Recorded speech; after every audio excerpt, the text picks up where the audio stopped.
Hey everyone, welcome back to That's It with Cheryl. Hope everyone's doing well. People are just so inconsiderate and just thoughtless and just don't care about anyone but themselves. And I just don't understand. I know we're living in the last days. I know people are going to be so cruel and selfish, but just to abandon an infant baby girl, just to put her in a bag like she's some trash and just leave her outside in someone's front door in the middle in the cold in the Bronx, New York, is just despicable. It's just disgusting. Disgusting to me. When you have so many women out there, including myself, been trying to get pregnant for the longest and we can't. We can't. And you have this beautiful, innocent baby who did not ask to come to this world, who did not ask to be born. And she was born, and someone just put her in a bag like some piece of trash and just leave her out there to die. When they could have easily went to the hospital, went to a fire department, went somewhere just to dump, I mean, not dump, excuse me, pardon me, just to give her up or just give her to somebody. You get what I'm saying? But no, someone left her in someone's front door in the cold. In the cold. Luckily, by the grace of God, the little girl is alive and she's okay. Thank God for that good Samaritan that came back from Moss and he heard a baby crying and then he was like, he never seen this before. This never happened to him. And then he called 911 and thank God, 911 came, the responders, and then they checked the baby out. And luckily she's alive, but they're still trying to identify the person who left that baby in someone's front door. Thank God there's cameras. There's cameras everywhere in the Bronx or wherever you go in the city. There is cameras, but you can't see the particular person's face. And I hope they do find this person and put that person in prison and lock up the key and this person will never see the light of day because that's just cruel. It's just disgusting. And if they can't find a home for that baby, bring her to me. Or I will go to Bronx, New York and adopt her or foster her, whatever, because there's always children out there in the world that needs a good home. And I know she'll be in good hands with my husband and I, and Apollo, of course. And it just breaks my heart because you have women out there who've been trying to conceive and it's been very difficult. It's been very challenging, with IVF, the natural way. It's been hard for a lot of women. And then you hear stuff like this that really breaks my heart and that's really disgusting and despicable and selfish. It really is. It really is. And I just don't understand why someone can be so cruel and so heartless just to do that to an infant. Just to do that. If you don't want to become a mom and that's not your thing, don't have sex. Don't have sex. Close your legs. Don't have sex. Wait until marriage. It's that simple. It's that simple. If you don't have sex and wait until marriage, then half the young women wouldn't even have these issues. They wouldn't. I'm sorry, they wouldn't. That's cruel, but I don't care. I don't care. I care about saving lives. I care about infants. I care about the well-being of them. Just like I'm against abortion, I'm all about pro-life. Point blank. Period. That's just who I am, and that's what I stand for, and that's what I believe. Pro-life, and I'm glad that little girl is okay. And again, I'm a woman of my word. If they need someone to adopt her, I'd be more than happy to do it. I get not one plane ticket, but I get a flight to New York, and my best friend and I, we will go to Bronx, New York, because she's from the Bronx. She grew up there, and we will go.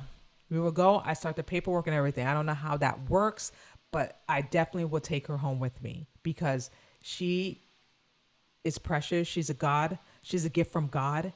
And God protected that little girl. I'm sorry. God protected her from that freezing cold. God brought that man back to his house, called 911, and now she's in a hospital, somewhere warm, somewhere safe, that hopefully someone can adopt her. Someone can identify the little girl from a family member or some type of relative. We don't know, but I'm just glad that she's safe. I'm glad that she's alive. And I want to share with you a footage of the Good Samaritan who called 911.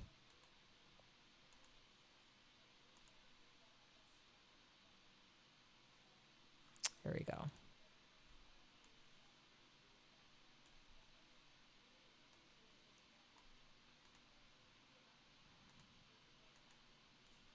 I'm I'm sorry, you guys. I feel like I'm having difficulties. Okay, hold on. Sorry. Oh boy. Gotta love technology, right?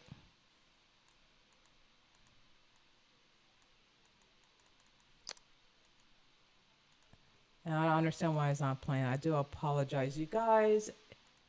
For some reason, it's not playing. I am so sorry. Search for the Oh, person who it's abandoned working a now. little tiny baby newborn in the Bronx. Police have now released video of a person they would like to talk to after the newborn baby girl was found outdoors on a doorstep in a shopping bag. Thankfully, she is alive. Thank This God. happened around 6 o'clock yesterday morning. Someone abandoned the crying infant in front of a home on Reverend James A. Polite Avenue in the Morrisania section. The man who lives there was at his mosque when he got a phone call. It was from a friend who was going by, heard that baby crying.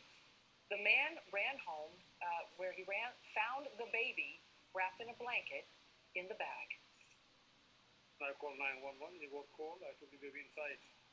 I didn't want to mess up with any evidence, but he was too cold. I had to take the baby from outside. It's amazing. I never thought something like this would happen in my life, but it's life. They don't got no morals. Like, why would you do that to a newborn baby? Pause. So, yeah, I agree. I agree. Why would you do that to a newborn baby? Despicable. And thank God that Good Samaritan, wrapped her up, brought her inside, and called 911. Thank God. But why would you do that to someone? Why would you do that to a baby, an innocent baby that she cannot defend herself? She's just an infant. Like, why would someone do that? To me, you are unhinged. You are crazy. You're despicable. And I hope that God has mercy on your soul, whoever you are. And I hope that the police find you, arrest you, and throw the key. Because for you to do that to a helpless infant baby girl, you're a monster and you're heartless. And may have God have mercy on your soul. And I will pray for you that God will forgive you. Because obviously everyone needs forgiveness. And I don't have hatred in my heart. But when you do that to an innocent baby who can't defend themselves, you're heartless. And again, I will pray for that particular person, but I hope they find that person and lock up the key because that person don't deserve to be on this earth walking around the streets leaving a baby like that. And again, I hope that little girl find a home. If not, please, whoever's listening, let me know and I will fly to Westchester, New York and go to the Bronx and take that little girl with me and then she can stay with my husband and I in Apollo. So thank God that she's alive. Moving on. Now, I don't know what's been happening, you guys, with plane crashing the last 24 hours. It's just been insane. When I say insane, insane. First of all, the South Korea plane crash. 179 people killed, 2 survive. Unbelievable. Very tragic. My heart goes out to the family of the victims that died in that plane. What went wrong? Like, what happened? I just hope and pray that they retrieve the black box and then they will listen to what happened. But did something happen that it could have been prevented? What went wrong? What went wrong that plane just crashed into a wall and that's it? 179 people killed, instant, and 2 survive. 2 survive, you guys. 2 people survive. Like, what is going on with planes lately? It's the South Korea. It's the one from Canada. Another one, Jetstar plane that had to do an emergency landing in Sydney. There was one in New York that a bird got into an engine and then they had to make emergency landing. Amsterdam. I hope I'm saying it right. Canada. It's just all these damn planes are just like having malfunctioning. Birds are getting in there, and this has been happening for the last 24 hours. This is very scary, you guys. Scary. That makes me consider not flying as much because I do fly a lot to New York and to go on vacation as well. But this is just scary. This is just too much. You hear like every now and then a plane malfunction or they had to do emergency landing, but 3 or 4 in the last 24 hours. I'm sorry, that just sounds a little weird. Not saying that all the planes are related, but that sounds very weird during the, the holiday season and New Year's and stuff like that. It's just crazy. And it just reminded me when I had to fly just recently, a couple months ago, and I did a video recently about, a few months ago, I did a video about this, that I was at the Orlando airport and I was heading to New York to help my best friend's daughter-in-law baby shower. And I always use JetBlue. I always fly through JetBlue because it's just easier and cheaper and nicer. And so for some weird reason, there was an issue with the plane. So we couldn't get on board in that plane. Actually, we got boarded. And after that, one of the pilots said something. There was something wrong with the plane that all of us had to like leave from the plane, which we did.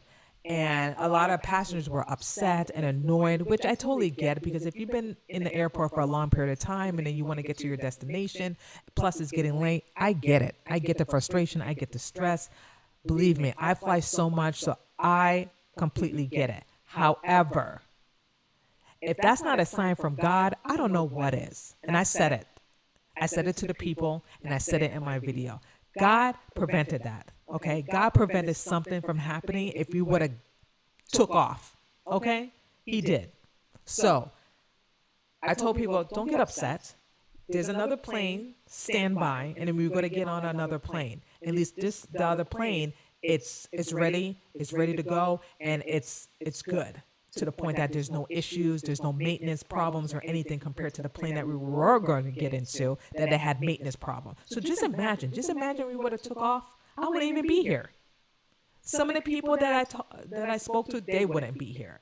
So what I'm saying is, when there's an issue with the plane or there's a delay, just be grateful that there's another plane, or you have to unfortunately stand by, or unfortunately gotta wait until the next day, but at least you're alive for the next day to get on another plane. And I get it. Things happen, but I'd rather things happen now that I'm aware of than I'm alive the next day to talk about it. You get what I'm saying? So I reminded people of that, because that's super important, because 179 people, they're dead. They're never coming back. They're never going to see their families again. Okay, something happened, and I just hope and pray that the families will get some answers. I really do. I hope that there's no cover up. I hope that they do the right thing by the people's families, that they will do an investigation thoroughly and let the people know what the heck happened. How did this happen? Why did this happen? Why did 179 people got killed in that plane? Can you imagine? You're in a plane and all these passengers die and you're the only survivor?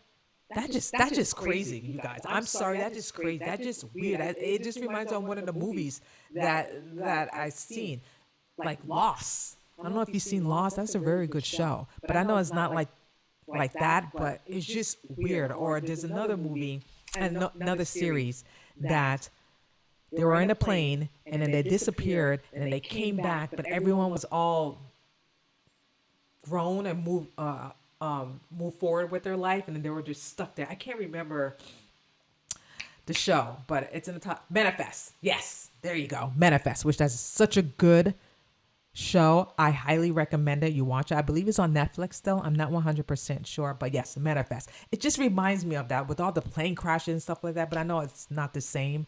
It's obviously it's different. This is real life. This is a TV show that I'm referring to, but still, it's just very scary that this is happening to these people. And again, my hearts go out to the families. And I just want to share with you the video of the South Korean plane that crashed.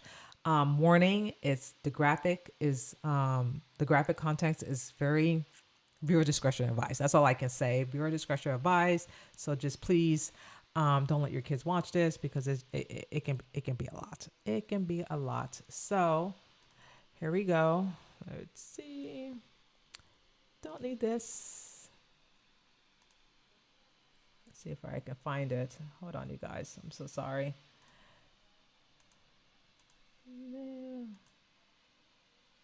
Wait, no. I don't need that one. I need this one. There we go. See, I'm getting better at this, you guys. I really am. So I'm glad. Thank you for waiting so patiently with me. But you see, I'm quick on my feet now. Now I'm getting the hang of this. I am good. So I'm going to show you the footage of the South Korean air plane that crashed.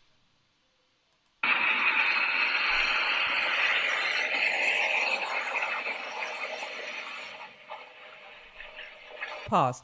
As you can see in the plane, there's something rubbing on the ground. I don't know what it is. If the wheel fell off or something happened. Let me just go back slowly and then play it again. See, as you can see, it was going really fast and something was rubbing underneath the ground, and then it went through the wall and it lost 179 passengers in that plane. And again, my heart goes out to all the victims. And again, I pray and hope that they do a thorough investigation and really, really let the people know, the victims know what really happened, and do not cover it up. I hope the black box can explain everything, what happened.